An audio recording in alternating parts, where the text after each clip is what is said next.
Hello everyone, welcome back to our channel. So again we are here for you with business studies class 12 rapid revision videos. ठीक है, हम quickly आपके सारे chapters की revision लेकर के आ रहे हैं और first chapter we have discussed earlier. आज हम डिस्कस करने वाले second chapter that is your principles of management. ठीक है, क्विकली थोड़ा सा उसका ओवरव्यू देंगे कि व्हाट दीज प्रिंसिपल्स आर, क्यों फॉर्म किए जाते हैं और कौन कौन से प्रिंसिपल्स हैं जिन्हें हम अपनी मैनेजमेंट में अप्लाई करते हैं. ओके, तो let's start. Principles of management. Whenever we talk about this term principles होते क्या हैं, हमने ये डिस्कस किया कि management is very important for us. किसी भी बिजनेस ऑर्गेनाइजेशन को रन करने के लिए मैनेजमेंट बहुत जरूरी है. डिफरेंट फंक्शंस परफॉर्म करने पड़ते हैं, किस तरीके से हम अपना वर्क इफेक्टिवली और एफिशिएंटली कर सकते हैं. तो वो इफेक्टिवनेस और एफिशिएंसी के लिए हमें कुछ गाइडलाइंस की रिक्वायर्ड होती हैं जिन्हें फॉलो करके हम अपनी सारी डे टू डे एक्टिविटीज को स्मूथली रन कर सकते हैं. So these principles are basically the general guidelines that help the managers in taking day-to-day decisions. जो हमारी day-to-day activities होती हैं, उनकी जो भी decision making होती है, these guidelines help in that activities. Okay? तो ये guidelines form की हैं various experts ने, जो famous personalities हैं, जो management experts हैं, इन्होंने अपनी एक्सपेरिमेंट्स और अपनी प्रैक्टिसेस के बेसिस पे ये कुछ प्रिंसिपल्स फ्रेम किए हैं जिन्हें हम मैनेजमेंट में अप्लाई कर सकते हैं और हम कहें कि हम करते भी हैं. ठीक है, हमने पहले डिस्कस किया था कि प्रिंसिपल्स जो होते हैं, कुछ प्रिंसिपल्स जो साइंटिफिक प्रिंसिपल्स होते हैं वो यूनिवर्सली एप्लीकेबल होते हैं, जिसे हम एज इट इज एक्सेप्ट करते हैं, जिसमें कोई भी मॉडिफिकेशन नहीं होती है, कोई चेंजेस नहीं होते, वो स्टैटिक होते हैं. बट जब हम मैनेजमेंट प्रिंसिपल्स की बात करते हैं तो management principles are not static, they are dynamic, flexible होते हैं कि according to situation, according to need we can change these principles. But these are based on practice and experiments. काफी सालों के एक्सपीरियंसेस के बाद, ऑब्जर्वेशंस के बाद ये प्रिंसिपल्स बनाए जाते हैं और ये बिहेवियरल होते हैं क्योंकि ये ह्यूमन बीइंग्स के लिए हेल्पफुल है. ये ह्यूमन बीइंग के बिहेवियर को अफेक्ट भी करते हैं और उनसे इन्फ्लुएंस्ड भी होते हैं. तो ये बिहेवियर प्रिंसिपल्स हैं. ठीक है, बट इन वन वे और अदर अगर हम कहें तो these principles are very important for any business organisation, for every manager, for every individual और employee who is working at different levels in the organisation. तो ये इंपॉर्टेंट हैं क्योंकि ये हमें हेल्प करते हैं अपनी एक्टिविटीज को इफेक्टिवली परफॉर्म करने के लिए. ठीक है, तो ये तो प्रिंसिपल्स की इंफॉर्मेशन की थी, what these principles actually are.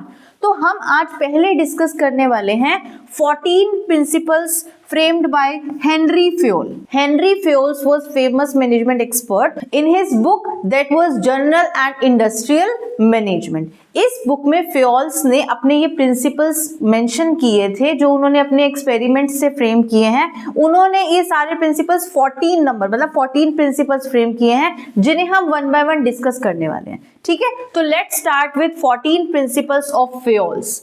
First one, that is division of work.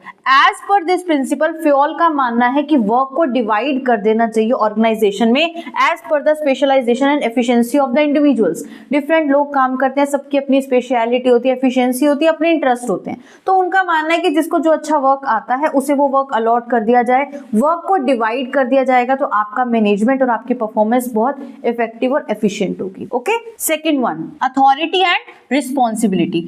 As per this principle हमें अपने जो इंडिविजुअल्स जो वर्क कर रहे हैं, they are working at different levels, top, middle, low level, तो सुपीरियर सबऑर्डिनेट रिलेशनशिप होता है. अब यहाँ पर जब सुपीरियर सबऑर्डिनेट को कोई काम देते हैं तो सबऑर्डिनेट को वो वर्क करने के लिए दिया है, अलॉट हुआ है, तो वो उसके लिए रिस्पॉन्सिबल है. बट यहाँ पर फेयोल्स का मानना है कि authority and responsibility should go hand in hand, कि अगर आप किसी को कोई वर्क अलॉट करते हैं, कुछ रिस्पॉन्सिबिलिटी देते हैं वर्क करने के लिए, तो that individual should be given sufficient authority to perform that particular work. तो आप यहाँ पर कमांड देते हो, ऑब्लिगेशन है कि आपको परफॉर्म करना है, आप उसके लिए रिस्पॉन्सिबल हो, बट उसके लिए सफिशिएंट अथॉरिटी भी उस इंडिविजुअल के पास होनी चाहिए. ठीक है, third one, that is discipline. Discipline अगर हम बात करेंगे, एक ऐसा प्रिंसिपल है जो हमें हर इंडिविजुअल को अपनी लाइफ में अप्लाई करना चाहिए, चाहे वो बिजनेस एडमिनिस्ट्रेशन हो या किसी की पर्सनल लाइफ. कोई बिजनेसमैन है, कोई एम्प्लॉय है या फिर कोई स्टूडेंट है, हर इंडिविजुअल को अपनी लाइफ में डिसिप्लिन को फॉलो करना चाहिए, दैट इज मैंडेटरी। अगर आप अपनी सक्सेस चाहते हैं, ग्रोथ चाहते हैं, तो बिजनेस के पॉइंट ऑफ व्यू से अगर कहें तो फ्यूल्स का मानना है कि there should be proper rules and regulations and obedience in the business organization. अगर सभी एक्टिविटीज को टाइमली डिसिप्लिन में फॉलो किया जाएगा, रूल्स रेगुलेशंस को फॉलो किया जाएगा, तो मिस्टेक्स कम होंगी, हमारा जो टाइम है वो बहुत कम वेस्ट होगा। ठीक है, ऐसा नहीं है कि हम अपने टाइम का प्रॉपर यूज करते हैं, कुछ गलतियां नहीं होती है, कुछ मिस्टेक्स नहीं होती, कुछ हमारा टाइम वेस्ट नहीं होता है।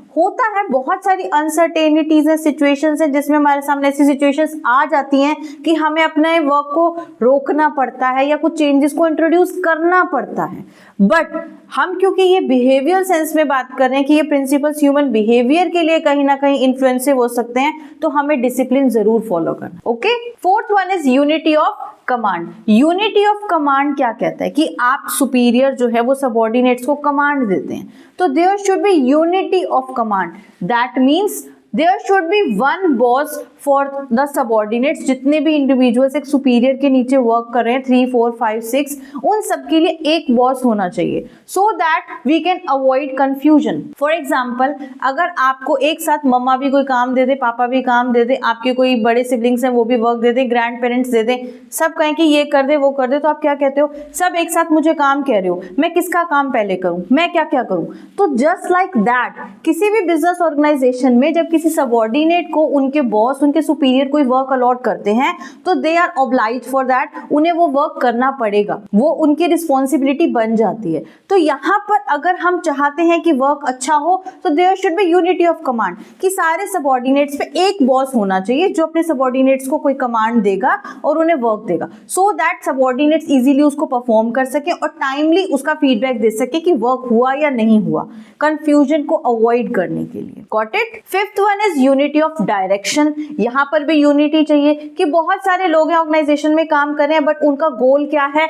कॉमन, एक ही प्लान होना चाहिए। तो जब आप किसी डायरेक्शन में मूव कर रहे हो, एक ग्रुप ऑफ पीपल है, जो टीम है वर्क कर रही है, वो किसी कॉमन गोल को अचीव करने के लिए वर्क कर रही है, तो एक ही प्लान होना चाहिए और सबको एक ही डायरेक्शन में जाना चाहिए, तभी आपका गोल अचीव होगा। अगर सब अपने अपने गोल्स रखेंगे, अपने अपने ऑब्जेक्टिव्स रखेंगे, अपने अपने तरीके से काम करेंगे, तो हम डेस्टिनेशन पे कभी नहीं पहुंच पाएंगे। तो किसी भी बिजनेस ऑर्गेनाइजेशन के लिए प्रिंसिपल फॉलो करना बहुत हेल्पफुल हो सकता है और बहुत जरूरी भी है कि there should be unity of direction, की पूरी टीम किसी एक पर्टिकुलर गोल के लिए एक प्लान के साथ मूव करे। Sixth one is scalar chain. जिस तरीके से हम कहते हैं चेन होती है, जिसमें डिफरेंट, हम कहते हैं अलग अलग कड़ी होती है जो एक दूसरे के साथ कनेक्टेड होती है, अपने ऊपर वाली के साथ भी और अपनी नीचे वाली के साथ भी। तो आप वो जो गैप देखते हो कि आप 1, 2, 3, 4, 5, 6, 7, जिस तरीके से वो सारी अटैच्ड होती हैं, एक को अगर दूसरे तक कुछ करना है तो सबको पास करना पड़ेगा।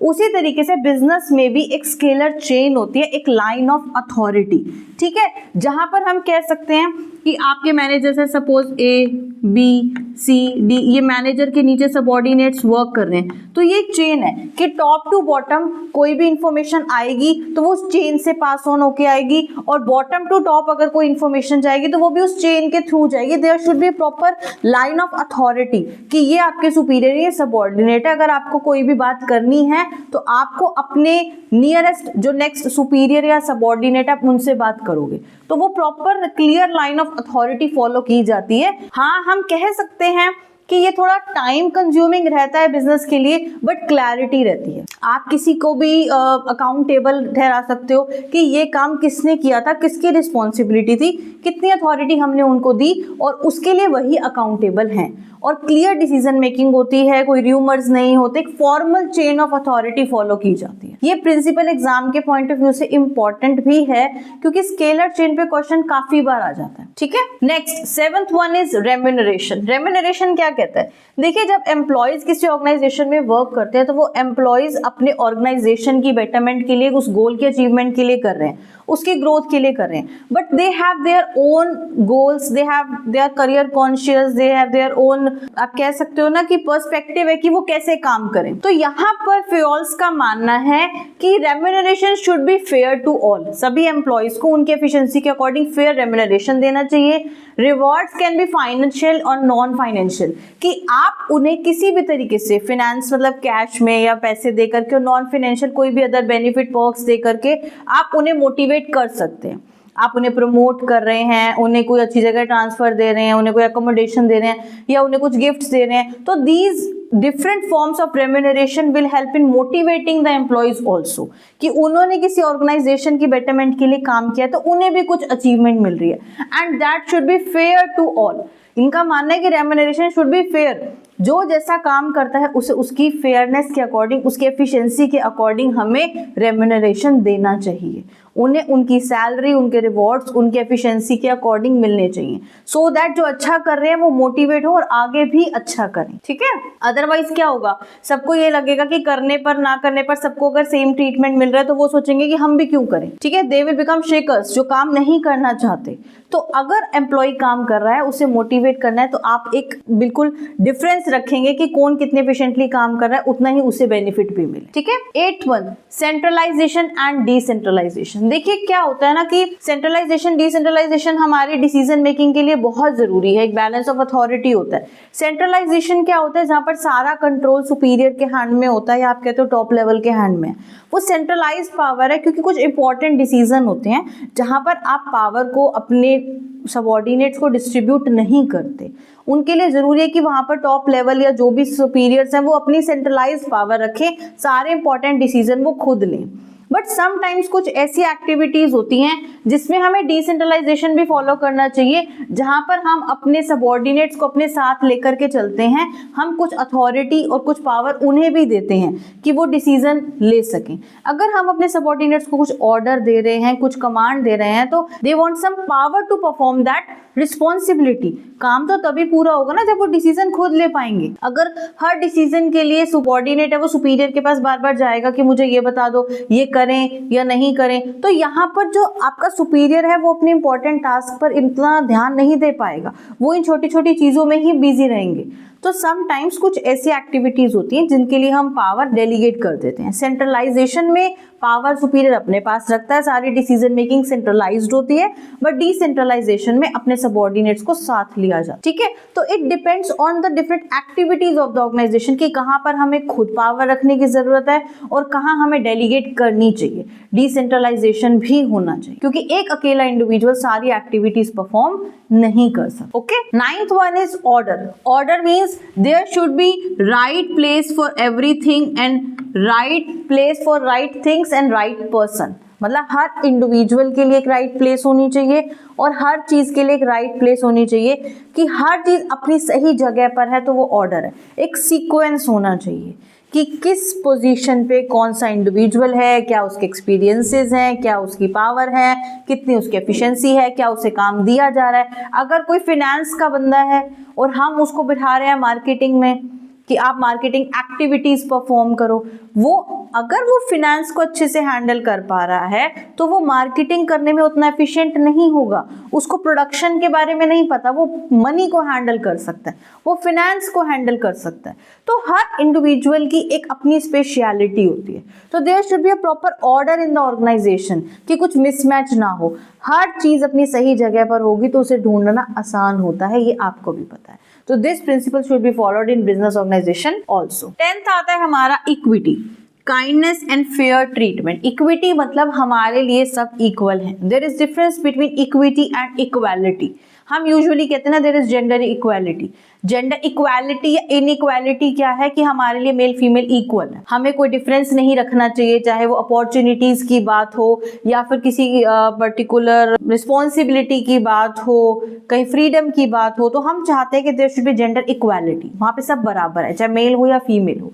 पर जब हम इक्विटी की बात करते हैं ना, तो यहाँ पर फेयर ट्रीटमेंट की बात की जा रही है। दैट मीन्स कि अगर दो इंडिविजुअल एक ऑर्गेनाइजेशन में वर्क कर रहे हैं, चाहे वो दोनों मेल हैं, दोनों फीमेल हैं, या एक मेल या एक फीमेल है, it doesn't matter. Equity means fair treatment. जिसने जितना काम किया उसे उतना बेनिफिट दिया जाए। This is equity. ये नहीं है कि एक मेल एम्प्लॉय काम कर रहा है, वो सारा दिन काम कर रहा है, और फीमेल है उसने कम काम किया, बट क्योंकि वो मेल फीमेल है उन्हें हम इक्वालिटी रखना चाहते हैं तो हम दोनों को इक्वल सैलरी देंगे, इक्वल बोनस देंगे। नहीं, इक्विटी मीन्स कि जो जैसा परफॉर्म कर रहा है उसे वैसा ट्रीटमेंट दिया जाए, वैसे बेनिफिट दिए जाए। That is equity. So that should be followed in every business organization. 11th one is initiative. Initiative अगर हम चाहते हैं कि हमारे employees जो है वो encourage हो, वो motivate हो, तो हमें उनके ideas सुनने चाहिए, उन्हें मौका देना चाहिए कि वो initiate करें कुछ ना कुछ activities में। अगर हम उनके साथ discussion करेंगे, उनके ideas लेंगे, तो वो initiate करेंगे, वो आगे बढ़ के कुछ नया करने की कोशिश करेंगे। और हर individual के पास कुछ ना कुछ एक special skill होती है, कुछ एक ability होती है जो हमारे ऑर्गेनाइजेशन के लिए बेनिफिशियल हो सकती है। 12th one is subordination of individual interest to general interest. सीधी सी बात है, subordination of individual interest to general, कि हमारे लिए ऑर्गेनाइजेशन पहले है। We should replace I with we, कि हम अपने बेनिफिट के बारे में नहीं, हम पूरे ऑर्गेनाइजेशन के बेनिफिट के बारे में बात करेंगे। तो हम इंडिविजुअल इंटरेस्ट को नीचे रखेंगे, पहले जनरल इंटरेस्ट। जनरल मीन्स जो हमारे ऑर्गेनाइजेशन के लिए अच्छा है उसे फॉलो करेंगे। तो team interest over personal interest. Organization के गोल हमारे अपने पर्सनल गोल से ज्यादा जरूरी हैं और वो पहले हैं। ठीक है। 13th one is stability of tenure. Tenure means time period. तो किसी भी एम्प्लॉय का अगर टर्नओवर स्टेबल होता है तो वो उस एम्प्लॉय के लिए भी अच्छा है और ऑर्गेनाइजेशन के लिए भी अच्छा है। तो अगर आपको एक टेन्योर आप स्टेबल रखोगे तो जॉब सिक्योरिटी फील होगी एम्प्लॉय को। टर्नओवर कम होगा तो ऑर्गेनाइजेशन का ग्रोथ भी होगा और प्रॉफिट भी ज्यादा बढ़ेगा, क्योंकि जब same individual repeatedly several years के लिए वर्क करेगा तो वो ज्यादा एफिशिएंट हो जाएगा। वो ऑर्गेनाइजेशन की हर तरीके की एक्टिविटी को समझेगा, क्या हमारे स्ट्रेंथ्स हैं, क्या वीकनेस है, उन पे वो वर्क कर सकता है। अगर टर्नओवर ज्यादा होगा, स्टेबिलिटी नहीं होगी, तो ऑर्गेनाइजेशन कभी भी स्मूथली वर्क नहीं करेगा, क्योंकि हमें हर थोड़े दिन बाद एक नए एम्प्लॉय को ट्रेनिंग देनी पड़ेगी, उसे अपना काम सिखाना पड़ेगा, विच इज नॉट गुड। अगर वो टेन्योर स्टेबल रहता है, लगातार एम्प्लॉय काफी सालों तक एक ऑर्गेनाइजेशन में वर्क करता है, तो that is beneficial to both that employee and business organization. And last 14th principle of FAOL is spirit de corps. Spirit de corps क्या कहता है? ये टीम वर्क पे फोकस करता है। ये कहता है कि हम सबको मिलकर के काम करना चाहिए, और अगर हम चाहते हैं कि हार्मनी मेंटेन्ड हो, शांति बनी रहे, सारी एक्टिविटीज स्मूथली वर्क करें, there should be cordial relationship between the employees, तो हमें स्पिरिट डी कॉर्प्स को फॉलो करना चाहिए। हमें टीम के साथ काम करना चाहिए, टीम वर्क की हमें हैबिट होनी चाहिए कि हम सब एक साथ हैं। हमें अपने आप को दूसरे से अलग नहीं समझना चाहिए, क्योंकि एक इंडिविजुअल अकेला पूरा वर्क नहीं कर सकता, उसको सब चीजें नहीं आती, उसके अंदर सारी एक्सपर्टीज या सारी स्किल्स नहीं होती। हर किसी की अपनी स्पेशलिटी है जिसको वर्क अलॉट किया जाता है। तो अगर हम इस प्रिंसिपल को फॉलो करेंगे, हम टीम वर्क पे फोकस करेंगे, तो there should be better coordination in the organization. Got it? So these were the 14 principles of Henry FAOL, जिसको हमने क्विकली डिस्कस करने की पूरी कोशिश की है। Hope you find it useful. If yes, go follow for other videos also.